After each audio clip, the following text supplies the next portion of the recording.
Selamat pagi, atau siang, atau sore, atau malam, Bu Novi. Perkenalkan, saya Joshan Adams dengan NRP 2522010, dengan partner saya Jeriel dengan NRP 2522014. Selamat datang di video ini. Pada video ini kami akan membahas mengenai program C++ yang telah kami buat, yakni Boolean Algebra Solver. Aljabar Boolean dalam penyelesaiannya itu banyak cara untuk mendapatkan hasil yang paling sederhana. Tapi tahap penyelesaiannya itu terkadang ketidaktelitian dapat menyebabkan kesalahan pada jawabannya. Sehingga diperlukan sebuah alat untuk membandingkan jawaban yang telah didapat dengan program komputer. Nah, pada program C++ ini kita akan menyelesaikan aljabar Boolean melalui metode tabulator. Lalu untuk tujuannya, satu, mempermudah pelajar dalam menyederhanakan pesamaan aljabar Boolean. Kedua, mengetahui tingkat pemahaman materi mata kuliah dasar komputer dan rancangan sistem digital dengan mengimplementasikan materi aljabar Boolean ke dalam program C++. Ini kita akan mendemonstrasikan program kita. Kita akan run. Nah, setelah di run, kita akan muncul pilihan variabel. Mau variabel 2 variabel, 3 variabel, atau 4 variabel. Nah, kita akan coba 2 variabel dulu. Nah, di sini kita bisa milih mau minterm atau maxterm. Nah, kita bisa pilih minterm. Nah, di minterm ini bisa menginput bilang angka dari 0 sampai 3. Kita akan coba. Lalu di sini juga ada exit. Exitnya menggunakan negative number. Nah, saya contohkan. Misal 2, 3, dan kalau mau exit bisa negatif 1, negatif number. Untuk negatif number sih terserah bebas mau berapa aja, yang penting dia negatif. Nah, maka hasilnya seperti ini keluar. Dan ini di history untuk menunjukkan hasil yang sudah di program sebelumnya. Ini historinya. Dan ini file Boolean Algebra Solver bakal kesimpan di sini. Oke, seperti itu. Nah, hasilnya adalah F sama dengan A. Oke, lanjut kita akan mencoba yang maxterm ya, 2 variabel maxterm. Ini sama aja, misalnya 2, 1.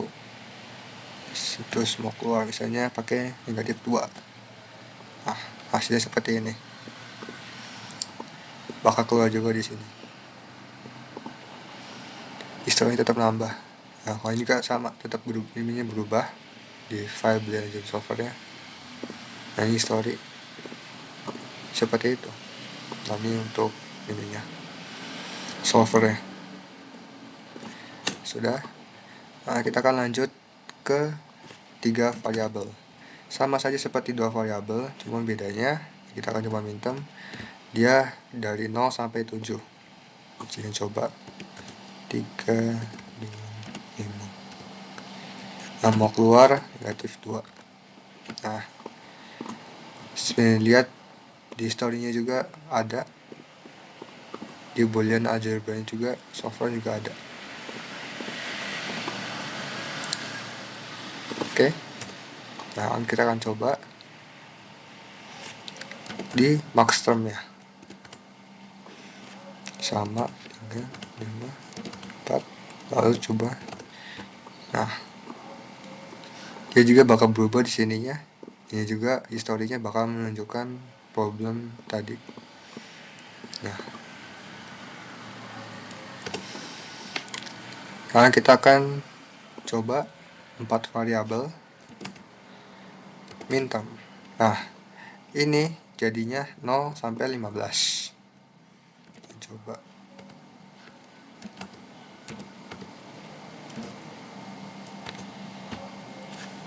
Dan kita keluar.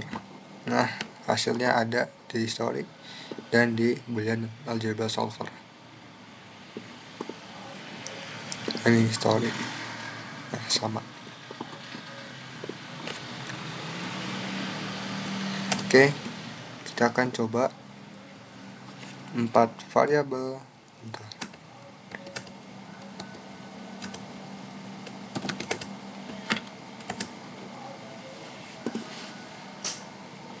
4 variabel maxterm. Misalnya negatif 1. Nah, hasilnya seperti ini.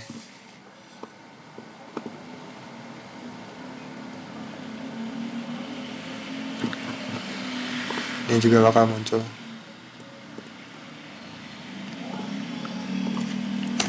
Oke, ini flowchart-nya. Flowchart ada 3, di main program sama di function ada 2. Ini adalah secara umum, jadi di main program secara khusus dibuat untuk input. Lalu yang kedua di sini ada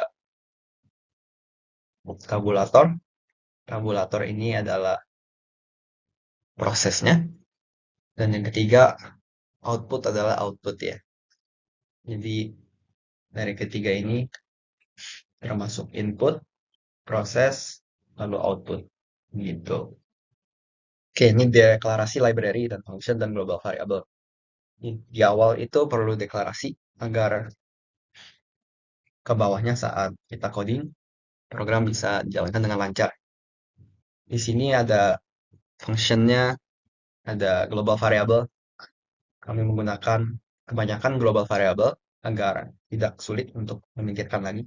Saat pindah function, biasanya kan kalau variabel lokal pindah function harus dikirim melalui sebuah parameter.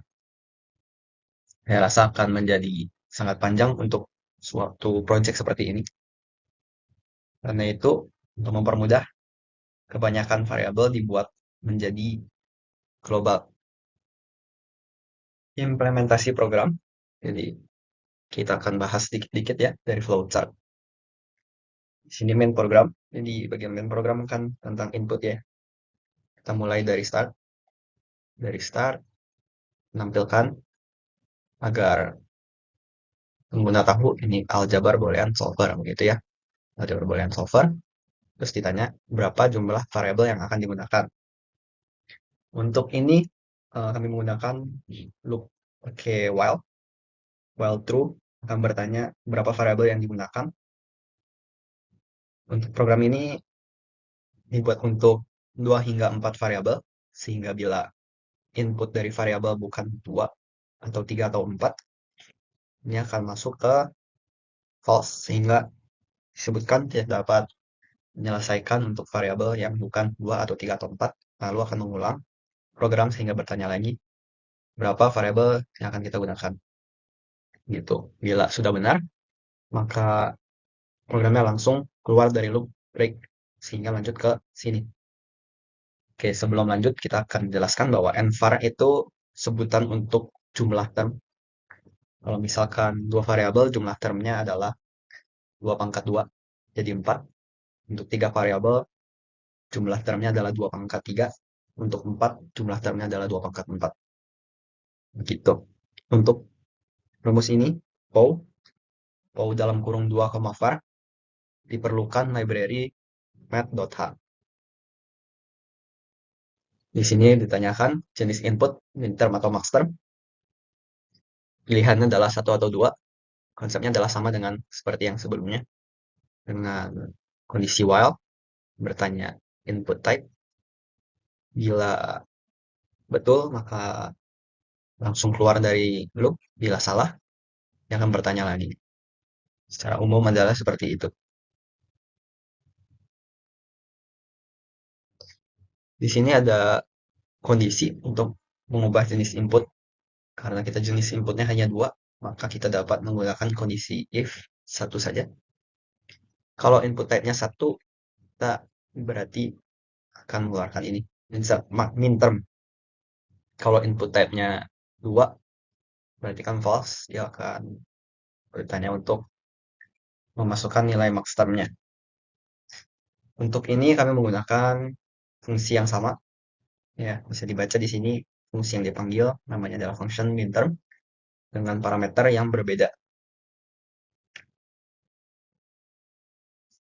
Oke, kita lihat dulu ke function minterm ya. Function minterm kenapa ada parameternya 3? Jadi untuk minterm misalkan nilai dari semua term adalah 0 begitu. Jadi di awal program semuanya nilainya adalah 0, sehingga ketika dimasukkan input, misalkan saya ingin minterm pertama gitu. Berarti nilai minterm pertama akan diubah menjadi 1. Kalau di sini sebutannya adalah B ya, nilai minterm yang akan diubah. Nah, misalkan kita punya 4 variabel, 4 term, 0, 1, 2, 3. Bila user telah menginput semua, kan berarti jumlahnya akan menjadi 1 tambah 1 tambah 1 tambah 1. Totalnya adalah 4. Berarti kalau misal user memasukkan input lagi, tidak akan ada perubahan, sehingga secara otomatis program langsung melakukan break. Untuk max term, ini juga sama. Jadi yang berbeda adalah nilai awal dari semua term adalah 1. Jadi bila ada input dari user, nilai term akan menjadi 0. Lalu bila jumlah semuanya 0, berarti kan semua telah diinput menjadi 0. Dan input baru tidak ada perubahan lagi, dia akan break dari function ini untuk melanjut ke proses berikutnya. Ya, ini contoh dari codingnya dengan misalkan inputnya 1, jadi ditanyanya minterm, inputnya 2, jadi ditanyanya maxterm, begitu. Oke, di sini ada saya beri penjelasan sedikit. Saya beri namanya minterm di sini ya, tapi sebenarnya ini adalah panggilan untuk term. Di sini ada minterm assign, ini tuh apa? Ini adalah dari library vector. Vektor adalah array yang dapat dibentuk ulang ukurannya.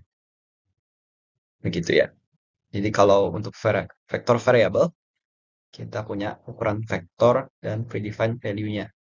Misalkan di sini, berarti artinya adalah minterm. Ukuran dari vektornya adalah sebesar n-var, sebesar jumlah mintermnya. Dan A, seperti yang kita tahu tadi setelah dijelaskan, A ini bisa 0 atau 1 tergantung yang diminta dalam minterm atau maxterm. Oke, sekarang masuk ke proses berikutnya. Jadi kalau kita lihat dari flowchart sebelumnya, dari sini akan lanjut ke tabulator. Tabulator adalah proses ya. Proses, jadi kita memproses inputnya tadi pada minterm atau maxterm. Kita proses dengan metode tabulator. Nah, metode tabulator itu terdiri dari DOPI dan SOPI. Jadi DOPI, Determinant of Prime Implicant, dilanjutkan dengan proses kedua namanya SOPI, Selection of Prime Implicant. Oke, DOPI, apa itu DOPI? DOPI, Determinant of Prime Implicant, ini tuh tahap membuat prime implicant. Prime implicant itu merupakan grouping term dengan syarat-syarat tertentu, begitu. Hasil dari prime implicant, ini kan misalkan ada 2 term, 1 dan 2. Bila di grouping, maka akan menjadi aljabar boolean yang lebih sederhana bentuknya. Nah, jadi ini DOPI, grouping. Pada DOPI itu untuk 4 variabel, total groupingnya adalah 4 kali. Maksimal groupingnya adalah 4 kali. Tetapi grouping keempat, hasil akhir sudah pasti 1. Karena itu grouping hanya dilakukan 3 kali. Karena untuk 2 variabel maksimal groupingnya 2 kali, untuk 3 variabel maksimal groupingnya 3 kali. Begitu ya. Di maksimal grouping di sini adalah 3 kali. Misalkan untuk mau dikembangkan menjadi untuk 5 variabel, berarti nanti akan ada grouping keempat. Begitu. Nah, di sini ada grouping pertama ya. Jadi kita lihat syarat-syarat groupingnya. Syarat grouping adalah beda jumlah biner 1. Ini sudah pada DOPI tadi. Pada fungsi DOPI ya. Beda jumlah biner 1. Bagaimana? Misalkan untuk term 0, bila diubah menjadi kode biner adalah 0000, berarti jumlah biner satunya adalah 0. Ini masuk ke grup pertama. Lalu misalkan term 1, binernya adalah 0001, yang berarti jumlah binernya adalah jumlah biner satunya adalah 1. Ini masuk ke grup 2. Dan berikutnya, bila jumlah biner satunya ada 2, masuk ke grup 3. Bila jumlah biner satunya ada 4, masuk ke grup 5, begitu. Syarat kedua adalah beda selisih term adalah 2 pangkat n. Yang kita dapat melihat di coding ini, if J kurangin I adalah 1, J kurangin I adalah 2, J kurangin I adalah 4, J kurangin I adalah 8, kita melakukan proses grouping begitu. Pada sisi kanan kita dapat melihat ini adalah contoh hasil dari grouping pertama. Ya, di sini bisa kita lihat ya. Ini groupingnya yang dilakukan secara manual karena kita belum menggunakan bit set di bagian ini. Begitu. Ini adalah grouping kedua dan ketiga pada function di OPI. Ya, di sini ada grouping kedua dengan syarat-syaratnya seperti ini. Tidak ada yang term yang sama, beda selisih term 2 pangkat M. Sisi kedua grup sama dengan grup baru tidak sama dengan grup baru yang sudah ada. Grouping barunya seperti ini. Seperti yang kita dapat lihat, termnya adalah terstruktur rapi dari terkecil hingga terbesar. 0, 1, 2, 3, 2, 3, 5, 6, 7. Nggak ada yang seperti 0, 2, 1, 3 gitu. Itu kan tidak terurut kan. Kita akan lihat mengapa. Karena di programnya ini untuk membandingkan si term apakah dia sudah ada di grup sebelumnya. Untuk mempermudah perbandingan, kita menggunakan sorting bubble sort begitu. Selisih juga harus diurutkan agar untuk berikutnya lebih mudah untuk perbandingan gitu ya. Oke, grouping ketiga. Di sini kita dapat lihat syarat groupingnya adalah cukup mirip dengan yang sebelumnya dan di hasil termnya sama seperti sebelumnya. Ini kita sorting dari nilai terkecil hingga nilai terbesar. Begitu ya. Untuk checklist, kita akan lihat untuk berikutnya ya. Karena checklist paling bermakna di SOPI. Ini coding dari grup ketiga. Ya, kita lanjut saja. Oke, ini SOPI. SOPI adalah Selection of Prime Implicant. Jadi belum tentu semua prime implicant yang terbuat itu bakal dipakai. Tahap SOPI memilih prime implicant. Jadi mana prime implicant yang mau dipakai untuk jawaban akhir. Dari sisa 5 grup, bila kita bisa menghilangkan 2 grup atau 3 grup, sehingga hasilnya hanya 2 grup, maka hasilnya akan lebih sederhana begitu ya. Ini prime implicant yang dipilih adalah yang menutupi minimal sebuah term, yaitu konsep dasarnya begitu.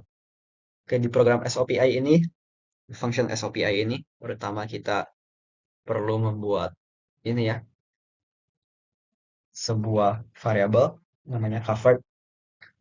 Jadi kalau covered itu berarti termnya sudah tertutupi, coverednya 1. Kalau termnya belum tertutupi, coverednya 0 gitu. Bila semua sudah tercover, maka grupnya akan disimpan gitu. Kita akan lihat kita menggunakan function check SOPI. Jadi ini itu melakukan pengecekan untuk sebuah kombinasi dari checklist.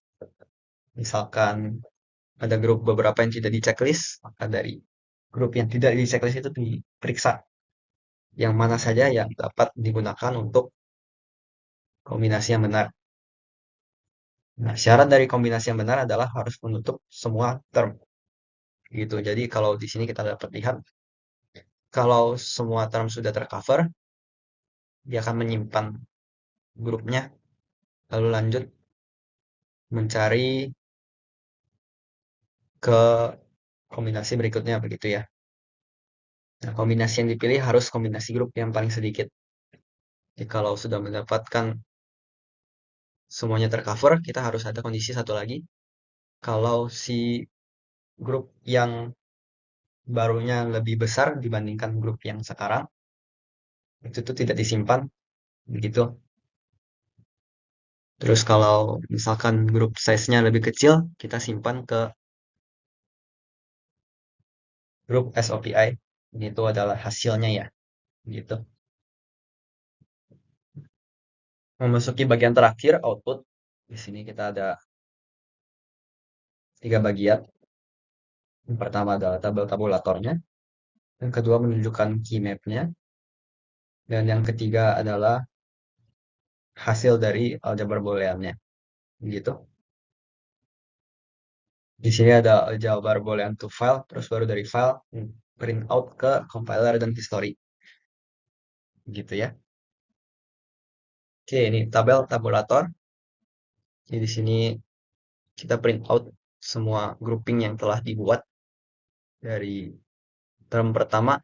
Bila bukan term yang betul, menjadi strip. Jadi term yang diambil akan menjadi tulisannya 8, 9, 10, 11, 12, 13, 14, 15. Ini adalah hasil grouping pertama, hasil grouping kedua, hasil grouping ketiga. Di sini ada bonus pada codingnya ya. Kalau jumlah semuanya adalah 16, ini adalah grouping terakhir. Jadi semua term yang mencakup dituliskan ulang. Selisihnya adalah semuanya. Tidak di checklist begitu ya. Kita lihat ke berikutnya. Ini adalah key map. Key map ada 3 hal ya. Key map 2, key map untuk 3 variabel, key map untuk 4 variabel. Karena mereka memang key map untuk setiap variabel berbeda-beda begitu ya. Karena itu di print out kan satu per satu sesuai kondisi. Oke, di sini kita punya aljabar boolean to file. Kenapa kita print ke file dulu? Karena jika kita langsung printkan ke compiler, yang terjadi adalah kita nggak bisa print dari compiler ke file tersebut begitu. Karena itu dituliskan dulu ke file, baru nanti dikeluarkan ke compiler. Sama satu lagi dibuat history, melihat hasil yang telah dibuat begitu ya. Untuk di sini ini adalah printout yang dimasukkan ke dalam filenya ya, bernama boolean algebra solver begitu. Ini untuk penulisan problemnya apa dengan mintermnya apa. Di sini barulah kita buat program untuk mengeluarkan jawabannya gitu. Dan itu mengambil dari grouping yang sebelumnya ya. Pada grouping metode tabulator telah dibuat grouping dan mana yang dipilih untuk menjadi jawaban akhir. Maka didapatkan dari grouping apa saja menjadi jawabannya ini.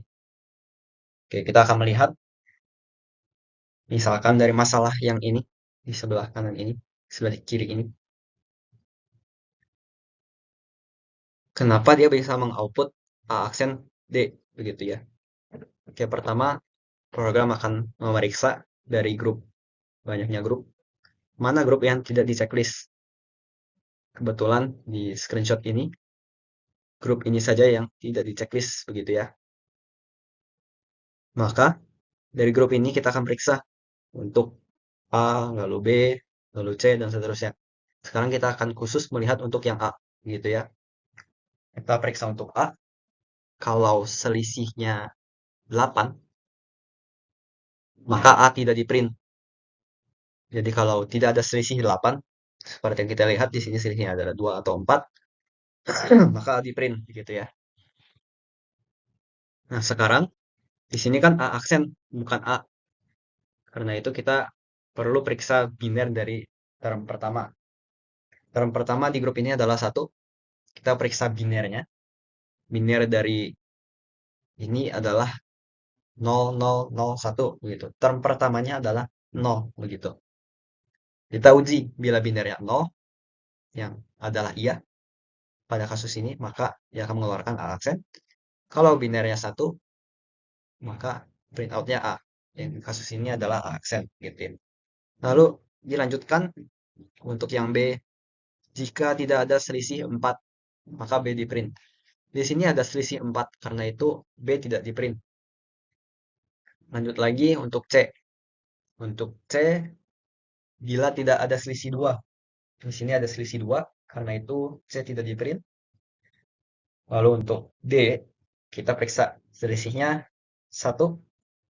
Kalau tidak ada selisih 1 di sini, berarti kita dapat mengoutputkan D. Lalu kita periksa binarnya. Untuk term pertama, binarnya kan 0001. Berarti term yang paling terakhir untuk D adalah 1. Maka itu binarnya 1, in the print out adalah D. Begitu. Setelah dari file, kita mengeluarkan hasilnya ke compiler. Di sini compiler. Dan satu lagi history, gitu ya. Untuk history, kita membuat file dengan ios append agar setelah ditulis dia dapat menuliskan hal-hal yang lain lagi begitu. Di sini ada history.seekg, history.telg. Ini tuh apa?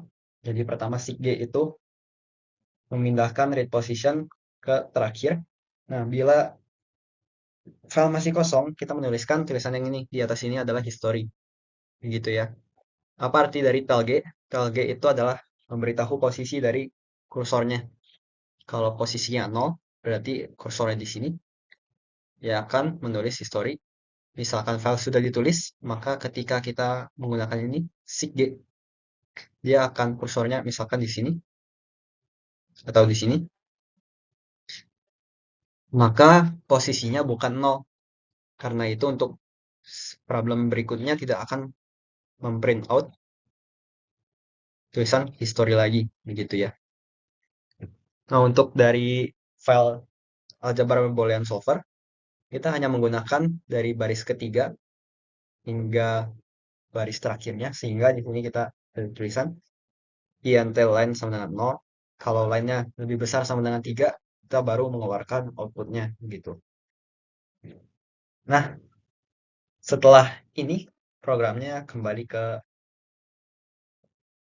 proses awal, masuk ke end ya. Jadi ini masuk ke bagian terakhir dari presentasi kami, simpulan.